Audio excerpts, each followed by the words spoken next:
Hey there, everyone. This is Candycane Jane. Bekvin is just finishing up his promo video, and he's going to be right back to us in.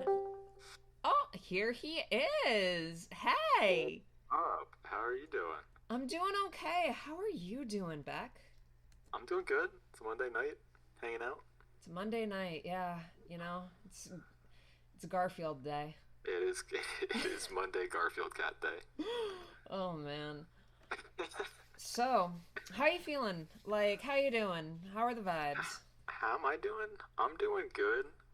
I moved to Connecticut a couple months ago, so I've been getting settled in and everything, and I feel pretty settled in at this point. Been having an all right fall. Got some stuff coming up. Gaylee Summit being one of them. I don't know Yeah. if you've heard of that. Yeah. No. Fuck, dude. What's that? Uh, it's basically um 16 of the gayest gamers. Um, 16 gamers go in. 16 gamers come out. Oh wow. They're all gay. That's it. They stay unilaterally gay throughout all of it, and they just It's walk just the door. They walk through the door. in. Nothing special happens within the door. It's just the door. November 20th, catch the door on stream. I think it's going to be on heartswap.gg. And we are doing this interview for the Gaylee Summit 3. So I have gotten some lowdown, some deets. I've hooked up. I've done some other euphemisms with your friends, and Aw. Your friends. and I've gotten some information about you, and I've set up some questions. So, you ready for the questions? Absolutely. I am. Shoot whenever. Awesome. So, first one on deck. When screening for the interview, you told me that you're pivoting, not with Marth, but from a competitive focus to a community and photography focus. In your own words, would you be able to tell me what you feel you gain from such a change? So I guess for going through college, I was more focused on getting better and everything. As the last year or two of college approached, I started playing less Marth even then, and playing more of just whatever character I felt like playing. Even in the PR video, that was the pivot that I took. Was I wasn't doing a bunch of combos with Marth. I was doing a bunch of combos with whatever character I was playing that week.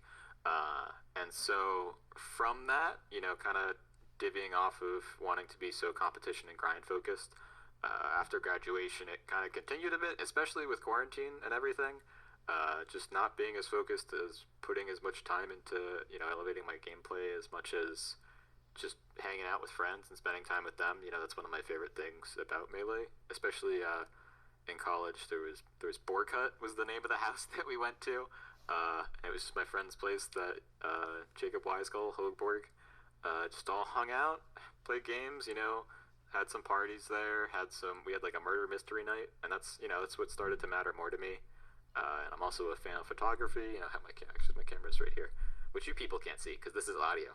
Uh, but doing photography and stuff, and I think if anyone goes to a major and they see a picture of themselves after it, they get really excited. So just being able to go hang out, and then also after events, people are like, "There I am, Mom! Look, there I am!" It's just nice to keep my involvement that way and make some people happy just for the sake of going to events. Yeah, Yeah. that's super sweet. Oh my god. I'm glad that you didn't say there that you went from being competitive focused to being murder focused with the murder mysteries. No worries, not yet. Not yet. You know Not what? yet. We're gonna put a pin in that one. We'll circle back around. Are there any other office talk jokes that I could make? Not that I can think of. Office talk? Yeah, no, we're gonna just drop that. So, Okay. your friend, forgive me if I'm mispronouncing this, Kyrek? Crike. Crike. Okay. So your friend Crike told me to ask you about a best of 5 set you two had in the loser's side in a New Jersey tournament where pause was involved. Would you be able to tell me that story? They want me to talk about that? Oh, that hurts. Oh, come on! Are you kidding me? Come on. So that I had never beaten Crike before. We started playing together. Actually, both started the game together back in like 2015. And competitively playing sets, I had just simply never beat them. And they went to Pittsburgh, they went to PGH, and I went to Penn State, so, didn't have as many chances to play. But we did, at one point, at Garden State Smashdown in New Jersey. Shout out NJS at BM. And it was going well. I think I won game 1, or maybe I lost it, who knows? No, I lost game 1. Yeah, I lost game 1. Then game 2, on Dreamland, I won, and I think I won it maybe a 2-stock. Game 3, we're going. I have never beaten Jake before. We go down the last stock, and I am at like 80 or something.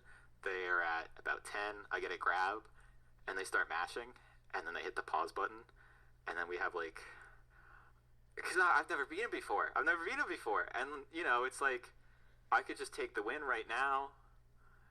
It would be so nice, but then it would also feel bad. And so thought about it for a while. It was a real struggle. Like, all my friends were behind me, and everyone's like, oh no, this is the worst. And then, being friends, it's like, we should just play it out. So we go, and I get the up throw off for the grab, and then they weren't ready for that throw, so I ended up starting a combo. I did like 60 off of it, and then I get them off stage, and then I down tilted ledge, and then they tech it, and they do the wall jump, and I'm like, I can do this, I just have to F smash, and I F smash, and they go below it, and then they grab the ledge, and then they get up onto the stage, and then they throw me across the stage, and then I'm on the other side, and then they F smash me, and they grab ledge, and I die. So that was fun, but the good thing is that, well, there is no good thing, but I think the thing that they'd want me to bring up is that I beat them in Bowser Dittos when we used to play at some point, and that they have to hold that L. So obviously that's a massive dub. Bowser Ditto, big one, way bigger than the Mark Ditto. Yeah. I did end up taking a set off of them at an online SAPS, Smash at Penn State, at some point. So, felt good to be like, at least it's a set. It's online, so maybe a little less validity, but still got a dub off at one point. But, yeah, that Garden State Smashdown set hurt, because it's like, I technically could have won with the pause, and then did I nerve myself out with waiting and pause for 4 minutes, being like, do I take the set win? This sucks. I'm focused on the adrenaline now that I'm shaking and everything, because, like, got taken out of the moment. Yeah. Yeah, that was a set. I like to imagine that the TO was also yelling at you in the background, being like, it's been 4 minutes that you've been sitting there sweating. God damn it, just do something already. Make a decision. That one hurt, yeah. Oh, man. Man, what a story to ask me to ask you about. I don't know why they tried. I have some questions for them. I'm gonna have to slide in their DMs for a couple questions. Maybe that's gonna be a firm phone call. A firm phone call. You know what? That's fair enough. Speaking of questions, I do have more for you. Okay. So third question on the line. This one's about the gameplay that you have. So, talking to your friends, they described your playstyle as call-out focused covering. So you try to keep space and use that space to punish as much as possible, and calling out whenever your opponent is coming in. What do you feel has led you to that playstyle, and what do you feel the pros and cons of it are? What led me, and what are the pros and cons? What led me? I mean, I guess that's kind of, to an extent, how I am in general. a lot of just left field type I guess comedy is what I call it. I don't know, personality, just kind of Yeah. haven't. You don't really like meet a person like me. I don't want to. Like, it's not like a talking myself up type thing as much as it's like I'm just kind of a certain individual. Kind of like a lot of people. I don't want to bring up Twitter, but whenever someone like comments on my Twitter, like I have no idea how you think of the things that you do. So like I guess it's just personality put into the game. The pros, it's funny sometimes. Like I guess one of the things that I do a lot that got called the bean is I'll literally just walk through F Smash the other way.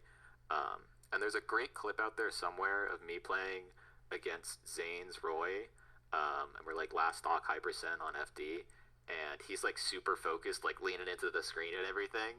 And then I do the walkthrough F Smash on him, and he's like, "Oh, you fucker!" And it's just like instantly comes out of the moment because it's it's kind of like a funny thing. But I don't know, like the pros, like it's funny, and then also, if you're not thinking about what you're doing, so if you have consistent jump timings at it, like that's one of the big things that I do is I'll call out someone's jump timings. So if you're not mixing that up or anything, it really starts to blow you up. And also, you just got it makes it a little easy. I guess a little easier on me because instead of having to like think to mix up or like kind of I'm doing this game plan, I need to change something. It's like I'm just gonna do a stupid option, and they won't expect it because it's really really dumb. Yeah. Cons of it, if I get like if they're dumb options, so you can get blown up for them. I guess like a big example of it would be I'll go like high recovery as Marth a whole lot of the time and do like a side B air dodge or something, which I don't know, that's not that weird or crazy. But if you keep going to ledge, then it works. But if you start calling it out, then I've used all my resources above the ledge and I just die for it. Yeah. So kind of those big commit things like that, which I guess that's a con. Yeah. But yeah, I guess that's pros and cons. Pros are it's funny and can catch you off guard. Cons are I can just die for it. Yeah. Yeah, it sounds like. I mean, the price of comedy these days, right? Yeah, it's so high. It's a rough life. It's a rough Trying life. to be funny. Yeah. Yeah. Speaking of trying to be funny, your Twitter. Yeah. Your Twitter is fucking bomb. Thank you. It had me laughing out loud multiple times. Like, multiple times. Really? I saved some of them. Oh boy. One of my favorites is Boss Man brought in local herb this Monday for morning boof sesh. 70-30 in a sativa indica split called Surf and Turf. Should be a good day. And then immediately afterwards, for legal reasons, this is a joke, and I have attached proof of the lack thereof of the aforementioned local herb. And it's a picture of your hand. Well, yeah. I gotta make sure they know there's no weed or anything. We don't want to get in trouble. And another one, we were talking earlier about your academic and job prowess. On August 7th of this year, you tweeted, "Got into med school." And on August 8th, you tweeted, "I graduated med school." So, which is just very, very fun. You speedran that shit, eh? The best and worst part about that is I have a friend from high school that's in med school that DM'd me about it when I tweeted it. And they were like, "Oh, I didn't know you were going to med school. If so, congrats. That's awesome. What kind of what are you going to med school for? That's like, way to go, man." And I had to be like, "Oh, I know you're in med school, but I'm not. I'm definitely not." Oh man, you had to live up to that, eh? Oh man. Okay, so you're really funny on Twitter. You named your cat Carrot. You have a turkey hat. You took Oh. a game off HBox with ness once. You embroider. You kissed your Hmm. friend Hoborg during a Pokemon Stadium transformation. Yes. All this stuff characterizes you extremely well. How do you feel Melee itself fits into that? And how do you feel other people can use Melee as an opportunity to be a good friend? Because that's what you seem to be in every single respect. Oh boy. Uh, I guess it goes back to the funny thing to an extent. You know, like obviously there's a lot of playing melee and everything and grinding to get better, and you want to win, of being serious. Mm-hmm. But um, you know, it's some of the best parts of it is just having some fun and doing funny things. Like going back to Borgcut and Hoborg, too many times just playing together and playing a mod, you know, playing Shine Bros or playing P plus, um, turning items on, making different fun game modes. Flipper Melee, shout out to Flipper Melee. You know, just like it's not always serious, and like that's, you know, that's part of doing the I guess the call out moves that we talked about earlier with just kind of doing whatever comes to mind. Um, at the end of the day, playing the game to have fun. So, you know, trying to do anything that'll get a giggle out of yourself or the person next to you is always a good time.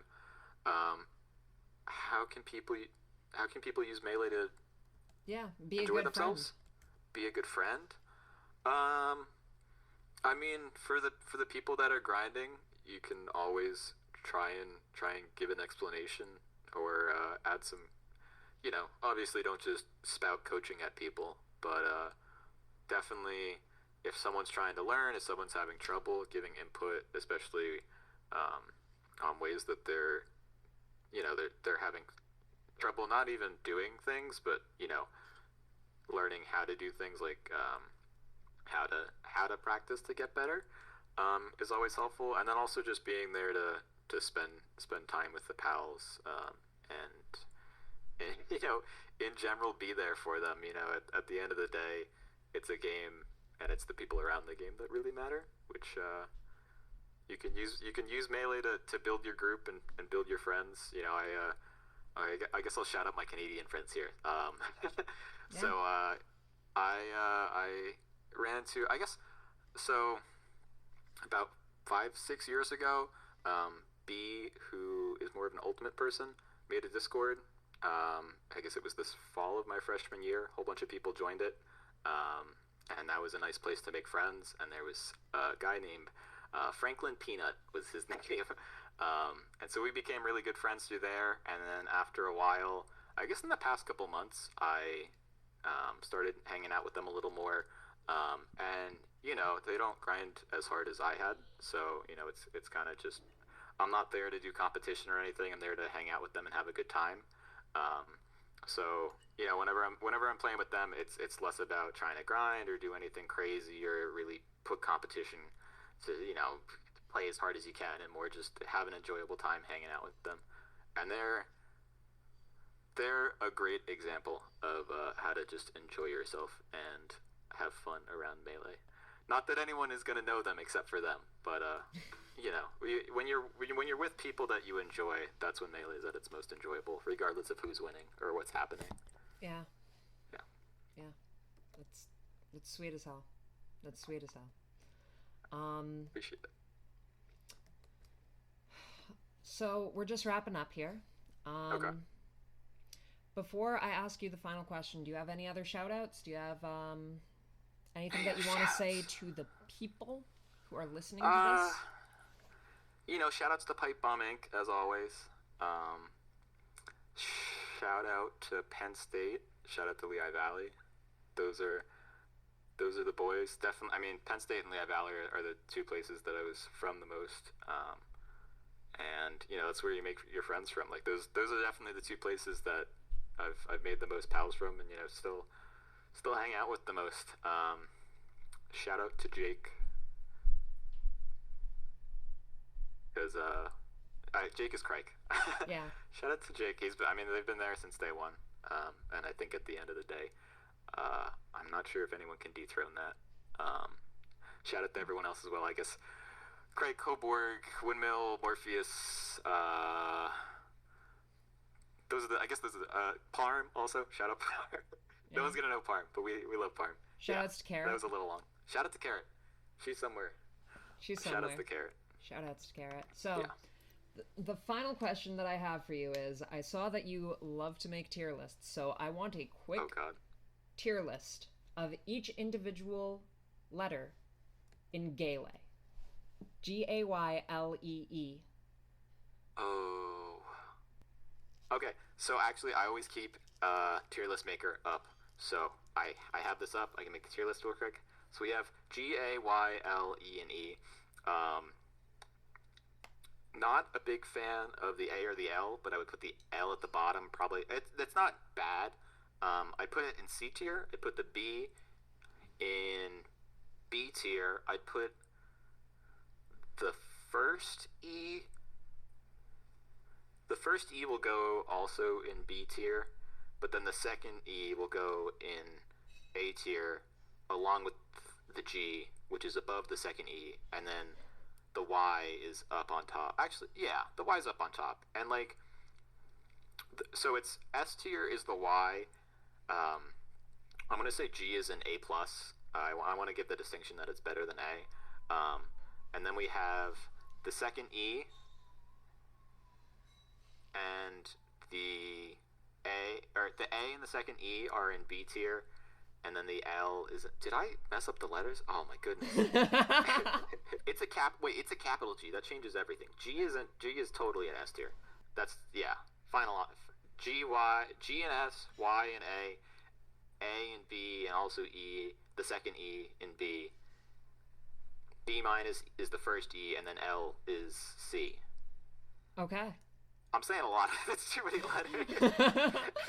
So like in total, that spells Yale. Yale, yeah. Yeah. Yeah. Awesome. Yeah. Well, with Yale, I believe that wraps up our interview. Cool. So thank you so much. Thank you for attending, and we will see you at Gaylee Summit 3. Thank you very much. Absolutely. I will see y'all there. All right.